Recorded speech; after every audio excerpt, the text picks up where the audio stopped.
অসম আদিবাসী ছাত্ৰ সন্থা আৰু আদিবাসী জানিশক্তি সংগতি শোণিতপুৰ জিলা সমিতিৰ উদ্যোগত দুঘণ্টীয়া ধৰ্ণা কাৰ্যসূচী পালন কৰে।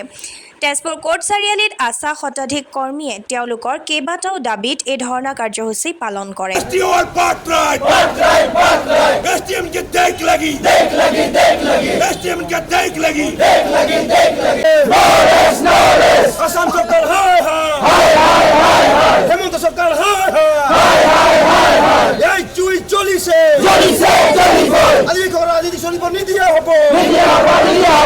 আৰু জিলা আয়ুক্তৰ জৰিয়তে অসমৰ মুখ্যমন্ত্ৰীলৈ স্মাৰক পত্ৰ প্ৰেৰণ কৰে।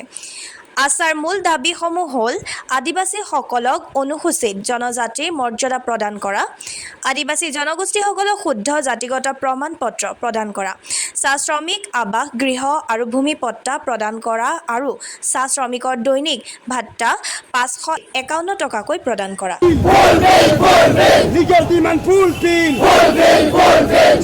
দৈনিক মজুৰি 500 ঘণ্টা দিব লাগিব।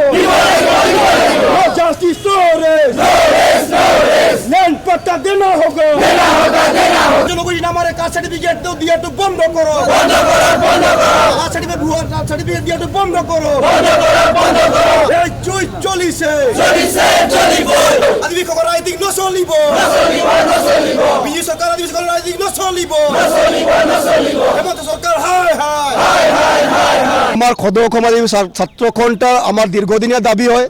আপোনালোকে নিশ্চয় গম পায় অসমৰ বসবাস কৰা আদিবাসীসকলক জনজাতিকৰণ দিব লাগে। আজি 96 পৰা আমি আন্দোলন ধাৰাবাহিকভাৱে কৰি আহিছোঁ, কিন্তু এই অসম চৰকাৰে খুই নাপায় না দেখা নেদেখে। আমি ভাষা পোৱা নাই, কোনটো ভাষাটো হেমন্ত বিশ্ব শৰ্মাক বুজাম, আমি শব্দ পোৱা নাই। বাৰে বাৰে বুজাই আছোঁ, বাৰে বাৰে বহি আছোঁ, খালি আলোচনা হৈ থাকে, কিন্তু আমাৰ পাৰ্মানেণ্ট চুলেচন আজি কিয় নাই কৰা। আমাৰ মূল দাবীটো হৈছে জনজাতিকৰণ। অসমত থকা ওৰাং মুণ্ডা চাতালসকলে উড়িয়া ইত্যাদি যিবিলাক আদিবাসীসকলে ভাৰতৰ সংবিধান হিচাপে আমি ট্ৰাইবেল হয়, ৰেজিষ্টাৰ জেনেৰেল অফিচ হিচাপে আমি ট্ৰাইবেল হয়। আমাক যি নাম ইয়াত দি থৈছে ভুৱা নাম চাহ জনগোষ্ঠী হ'ব পাৰে নেকি? চাহ এটা উদ্ভিদ হয়, এই উদ্ভিদৰ পৰা মানুহৰ সম্পৰ্ক কেনেকৈ হ'ব জনগোষ্ঠী হ'ব পাৰে, মোক বুজাই দিয়কচোন। আমি আমাৰ বিচৰা বুজাই দিবৰ কাৰণে বিচাৰি আছোঁ। গতিকে এই যে ভুৱা প্ৰমাণ পত্ৰ দিছে আমাক আদিবাসীসকলক, চাহ জনগোষ্ঠী x TGL tea garden labour, এইটো জাতি হ'ল নেকি? এইটো জাতি হ'ল নেকি? কোনটো আইনত, এইটো কোনটো ধাৰাত আছে, কোনটো ভাৰতবৰ্ষৰ সংবিধানত আছে চাহ জনগোষ্ঠী বুলি ক'লে? আমি শ্ৰীৰামপুৰ পাৰ হৈ আমাৰ যদি এৰিয়াৰ পৰা পাৰ হ'লে আমি আদিবাসীসকল ওৰাং মুণ্ডা ট্ৰাইবেল। গতিকে অসম এখন অংগ হয় ভাৰতবৰ্ষৰ। সেই ভাৰতবৰ্ষৰ সংবিধানে অসমখন চলি আছে, কিন্তু অসমৰ আদিবাসী কি পংগু কৰা হৈছে, মানে অধিকাৰটো কাটি দিয়া হৈছে। গতিকে হেমন্ত বিশ্ব চৰকাৰ ডাঙৰীয়াক আমি খুকিয়াই দিব বিচাৰিছোঁ। এই আমাৰ চাৰ্টিফিকেট দি আছে, এইটো দিয়ক স্পষ্টকৈ। ওৰাং মুণ্ডা চাতাল খাৰিয়া উৰিয়া যি কাষ্ট আছে, চব কাষ্ট এই হিচাপ লাগে আমাৰ চাৰ্টিফিকেট। গতিকে এটা স্পষ্ট কথা। আৰু STটো আজি দীৰ্ঘদিন 90% কাম হৈ গৈছিলে বুলি কৈছে 2019 চনত তিনিচুকীয়া মহাসভাত বৰডুমচাত হেমন্ত বিশ্ব শৰ্মা ডাঙৰীয়া নিজ মুখেৰে কৈছিলে 90% আদিবাসীসকলৰ জনজাতিকৰণ কাম হৈ গ'ল। 10% কৰিবৰ কাৰণে আজি 8 বছৰ গুচি গ'ল। ক'ত গ'ল? 10% ক'ত ৰৈ থাকিল? আমাক বুজাই দিয়কচোন। 10% বাকী আছিল কৰিবৰ কাৰণে 10টা বছৰ লাগে নেকি? আমাক কি নতুনকৈ কেৰেক্টাৰ বনাব লাগে নেকি? আমাৰ ইথনোগ্ৰাফি ৰিপৰ্ট বনাব লাগে নেকি? আমাৰ নিজস্ব চব বনোৱাই আছে। গতিকে আমাক এইবিলাক ঠকবাজটো নচলিব। গতিকে হেমন্ত বিশ্ব শৰ্মাক আমি খুকিয়াই দিব বিচাৰিছোঁ, দিবলৈ আছে অতি শীঘ্ৰে দিয়ক। আৰু আমাৰ যি লেণ্ড পটাৰ কথা কৈছে হেমন্ত বিশ্ব ডাঙৰীয়া, আদিবাসীসকলক থাৰ্ড জেনেৰেশ্যন কাগজ পত্ৰ নালাগে বুলি কৈছে, হয়নে ৰাইজ? আপোনালোকে অভিযোগ যায় তেতিয়া কি বিচাৰে? কাগজ বিচাৰে, হয় না? এই মুখত আৰু মিডিয়াৰ আগতে সংবাদ মাধ্যমত বাৰে বাৰে কৈ দিয়ে নবা আপুনি নটিফিকেশ্যন পঠাক। কিয় নাই? আমাৰ মানুহ কি খোজ খল মানুহ খটুৱাই থাকে। গতিকে এইটো এটা ভুৱা হয়। আৰু এটা কথা, চাহ বাগিচাৰ দৈনিক মজুৰি আছিলে 551 টকা। আজি তাতে কৰিছেনে ৰাইজ? কৰিছে? নাই কৰা।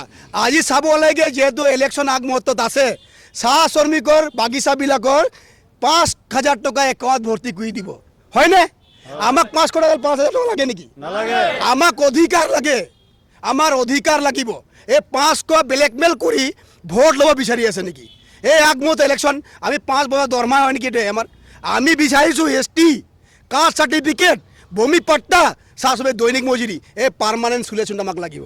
আপুনি স্কিমের কথাটো এবার বাদ দিয়ক হয় না রাইট এইবার আদিবাসী রাইজত আগত আহিলে এই স্কিমের কথা নালাগে আমাক প্রথম ইষ্টির কথা পাতক তারপরে গাঁৱত সোমাব হয় না প্ৰথম ইষ্টিৰ কথা পাতক কাস্ট সাৰ্টিফিকেট কাৰণে 4 বাৰ 5 বাৰ বহিলো 15 আগষ্ট যোৱা বছৰ ঘোষণা কৰাৰ কথা আছিলে হেটো ঠকিলে যোৱা 24 তাৰিখে মে মাহত মাৰ্চ মাহত বহিছিলো 4 তাৰিখে সেইদিনা বহিছে 24 তাৰিখ বহি কথা পাতিম বুলি ক'লে হেটো নকৰিলে খালি এক ইলেকশ্যন আগমুহূৰ্তত আশাৰ লগত বৈঠক কৰিব এইবিলাক নহ'ব কোনো ধৰণৰ আলোচনা এইবাৰ নহ'ব হয়নে ৰাইট আপুনি এতিয়া গাঁৱত বাগিচাত আহিলে আমার এসটি কাস্ট সার্টিফিকেট কথা কব তার পিছত আমার বাগিচার কথা হব প্রথম এসটি দিয়ক তারপরে ভোটর কথা পাতিব হয় না এসটি দিয়ক আপনি সাধারণ কাস্ট সার্টিফিকেট দিব নোৱাৰে ওৰাং মুণ্ডা চতাল হিসাবে আপনার খত খাওয়াকে নাই ইমান দুর্বল হেমন্ত বিশ্ব শর্মা ডাঙরিয়া খত খাওক নাই এই রাষ্ট্র অসমত চলাই আছে এই বুলডোজার যেনে হেবেকশন কৰি আছে চাহ বাগিচা হওক মানে যিবিলাক হেবেকশন উচ্ছেদবিলাক কৰি আছে